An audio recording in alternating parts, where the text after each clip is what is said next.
11.1 এমসিকিউর 8 নম্বর একের নিম্নের কোনটি তথ্যের চিত্র উপস্থাপন করে? দণ্ডলেখ, কাঁচা তথ্য, ক্রমযৌগিক পরিসংখ্যা, পরিসংখ্যা বিভাজন। এখানে অবশ্যই মানে আমাদের উত্তরটা হবে দণ্ডলেখ, বার ডায়াগ্রাম যেটা বলে দণ্ডলেখ। তো চিত্র আঁকা যায়, তো সেটা আমাদের অপশনে আছে এ। এবার হচ্ছে 12, 25, 15, 18, 17 এই তথ্যের প্রসার। দেখো এই তথ্যের মধ্যে সবচেয়ে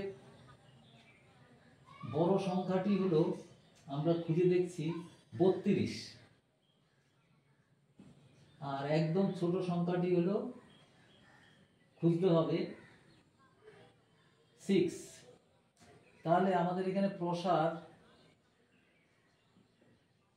প্রসার বলে আমরা লিখব সেটা 32 - 6, মানে হচ্ছে সবচেয়ে ছোট সংখ্যা তথ্যের মধ্যে, সেটা হচ্ছে 26। 26টা আছে অপশন ডি এর মধ্যে। খেয়াল রাখবে এখানে সবচেয়ে বড় সংখ্যা বিয়োগ সবচেয়ে ছোট সংখ্যা। 3 নম্বর 1 থেকে 5, 6 থেকে 10, 6 থেকে 10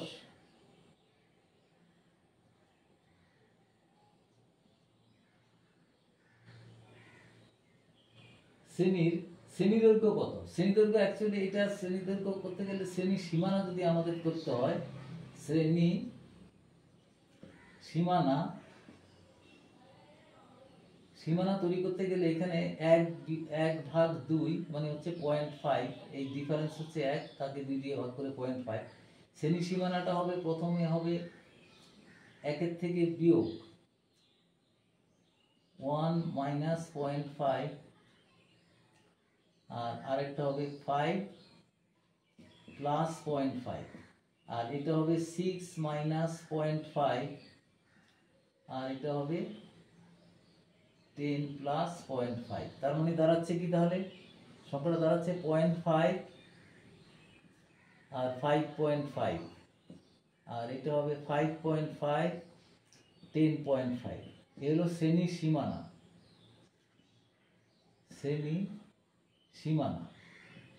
তাহলে এদের মধ্যে তাহলে শ্রেণী দৈর্ঘ্য কত হবে? শ্রেণী দৈর্ঘ্য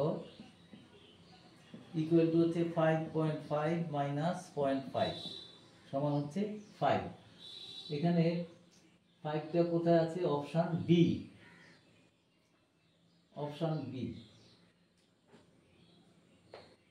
এবার 4 নম্বর, একটি পরিসংখ্যা বিভাজন তালিকার শ্রেণীর মধ্যবিন্দু হচ্ছে 15, 20, 25, 30।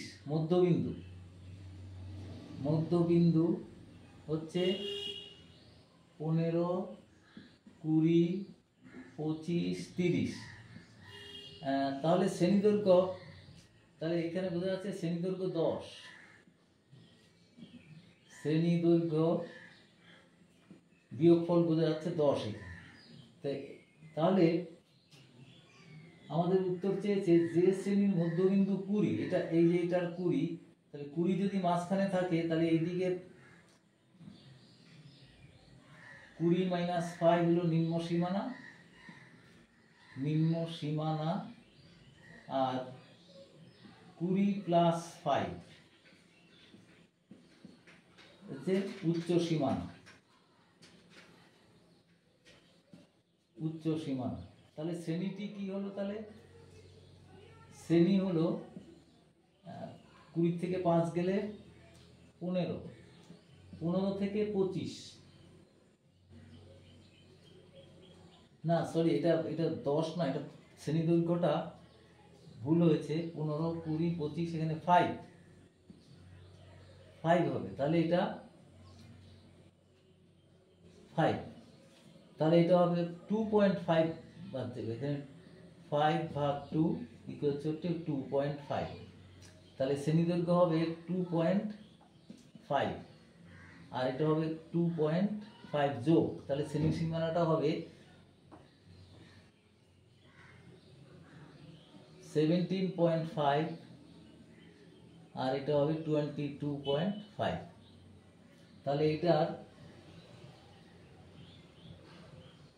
অপশনটা হচ্ছে বি।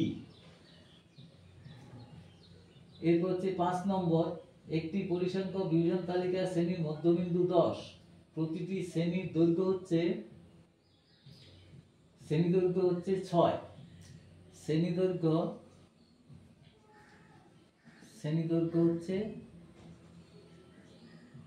6। তাহলে 6 কে 2 দিয়ে যদি ভাগ করি আমরা 3 পাবো। তাহলে এবার শ্রেণীর সীমানা, নিম্ন সীমানা হচ্ছে মধ্যবিন্দুটা কত? মধ্যবিন্দুটা হচ্ছে 10, 10 বিয়োগ 3 মানে হচ্ছে 7। তো আমাদের প্রতিটি শ্রেণী দৈর্ঘ্য 6, শ্রেণীর নিম্ন সীমানাটাই চেয়েছে, তাই এটাই অ্যান্সার। তাহলে 7, তাহলে অপশন হচ্ছে বি।